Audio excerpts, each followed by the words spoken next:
Hello friends, आज की class में हम परफेक्ट कंपटीशन पूर्ण प्रतियोगिता के बारे में पढ़ेंगे। तो पूर्ण प्रतियोगिता की स्थिति बाजार में तब हमें देखने को मिलती है जब क्रेता और विक्रेताओं की बहुत अधिक संख्या होती है। वे वस्तु की बिक्री तथा खरीदी में लगे होते हैं और किसी भी व्यक्तिगत क्रेता या विक्रेता को उत्पाद की कीमत पर कोई नियंत्रण नहीं होता और न ही वो उसको प्रभावित कर सकता है। उत्पाद की कीमत बाजार की पूर्ति तथा बाजार की मांग की शक्तियों द्वारा निर्धारित की जाती है। तो पूर्ण प्रतियोगिता बाजार के उस रूप को कहते हैं जहाँ किसी वस्तु के क्रेता तथा विक्रेता बहुत बड़ी संख्या में होते हैं और वहाँ पे एक जैसी वस्तु को ही बेचा जाता है। किसी एक फर्म का वस्तु की कीमत पर कोई नियंत्रण नहीं होता, ना कोई भी उत्पादक उसको नियंत्रित कर सकता है। तो अब हम पूर्ण प्रतियोगिता की विशेषताओं के बारे में पढ़ते हैं कि इसमें क्या क्या विशेषताएं होती हैं। पहला, किसी वस्तु के छोटे विक्रेताओं तथा विक्रेताओं की बहुत बड़ी संख्या होती है। इस पूर्ण प्रतियोगिता बाजार में किसी वस्तु के छोटे क्रेताओं तथा विक्रेताओं की संख्या बहुत अधिक मात्रा में हमें देखने को मिलती है। बाजार में ऐसा कोई भी क्रेता या विक्रेता नहीं होता जिसकी खरीदी या बिक्री इतनी अधिक हो कि वो बाजार की कुल खरीदी या बिक्री को प्रभावित कर सकता है। प्रत्येक क्रेता विक्रेता का बाजार मांग और बाजार पूर्ति में केवल कुछ ही भाग होता है।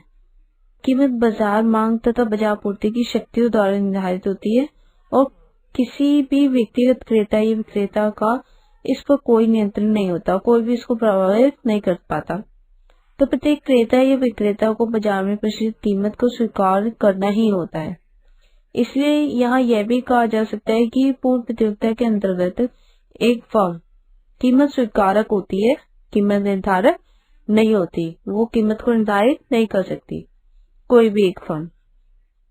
नेक्स्ट हम पढ़ते हैं होमोजीनियस प्रोडक्ट, मतलब एक समान वस्तु, एक जैसी वस्तुएं। यहाँ सभी विक्रेता लगभग वस्तु की एक समान इकाइयां ही बेचते हैं और इस पर क्रेताओं द्वारा एक विक्रेता के जो उत्पादन की तुलना में दूसरे विक्रेता के उत्पादन को अधिक पसंद करने का कोई भी कारण नहीं होता। तो इसके फलस्वरूप यहाँ पे हम कह सकते हैं कि बाजार में एक ही कीमत पाई जाती हो या किसी भी प्रकार का कोई प्राइस डिस्क्रिमिनेशन नहीं होता, कीमत विभेद नहीं होता। नेक्स्ट हम पढ़ते हैं परफेक्ट नॉलेज, मतलब पूर्ण ज्ञान। यहाँ क्रेता और विक्रेताओं को बाजार में प्रचलित कीमत की पूरी जानकारी प्रोवाइड की जाती है और यहाँ क्रेताओं को इस बात का भी पूर्ण ज्ञान होता है कि वो बाजार में समरूप वस्तुएं ही बेची जाती हैं। इसके फलस्वरूप हम कह सकते हैं कि उत्पादक विभिन्न क्रेताओं से भिन्न कीमतें लेकर सामान्य लाभ अर्जित नहीं कर सकता, क्योंकि यहाँ पे परफेक्ट नॉलेज होती है क्रेता को भी और विक्रेता को भी।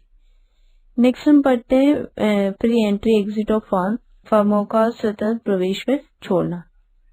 उद्योग में कोई भी फर्म किसी भी समय प्रवेश कर सकती है तथा पुरानी फर्म उद्योग को छोड़ सकती है और इस विशेषताओं का विश्लेषण करने के लिए हम अल्पकाल और दीर्घकाल पर अपना ध्यान केंद्रित करने की आवश्यकता होती है। तो अल्पकाल में किसी भी विद्यमान फर्म के लिए उद्योग को छोड़कर जाने के लिए तथा नई फर्म के उद्योग में प्रवेश करने के लिए बहुत छोटी सी अवधि होती है और वो इस विशेषता का महत्व केवल दीर्घकाल की स्थिति तक ही सीमित होता है। नेक्स्ट हम पढ़ते हैं परफेक्ट मोबिलिटी, पूर्ण गतिशीलता। उत्पादन के साधन पूर्णतः गतिशील होते हैं। एक कारक अपनी सेवाएं वही बेचेगा जहां से अधिक कीमत मिलेगी, अर्थात बाजार में कारकों की एक ही कीमत पाई जाती है। नेक्स्ट हम पढ़ते हैं इंडिपेंडेंट डिसीजन मेकिंग, स्वतंत्र निर्णय लेना।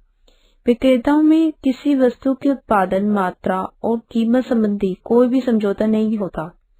किसी वस्तु की खरीदी या बिक्री के संबंध में कोई भी प्रतिबंध नहीं होता। सभी फर्मों को अपना निर्णय लेने की स्वतंत्रता होती है यहाँ पर और इसके कारण प्रतिबंधों के बिना ही प्रतियोगिता विद्यमान होती है तथा हम उत्पादन की कीमत को इसके न्यूनतम संभावित स्तर तक हम ला जा सकते हैं। नेक्स्ट हमारा पॉइंट है नो एक्स्ट्रा ट्रांसपोर्ट कॉस्ट, मतलब अतिरिक्त यातायात लागत का अभाव। इस बाजार में किसी वस्तु की एक कीमत प्रचलित होने के लिए यह आवश्यक है कि उपभोक्ताओं को विभिन्न विक्रेताओं से किसी वस्तु को खरीदने के लिए अतिरिक्त यातायात लागत खर्च नहीं करना पड़ता। तो आज की क्लास में सिर्फ इतना ही। अगर आपको मेरी वीडियो पसंद है तो please like, share and subscribe my channel. Thank you.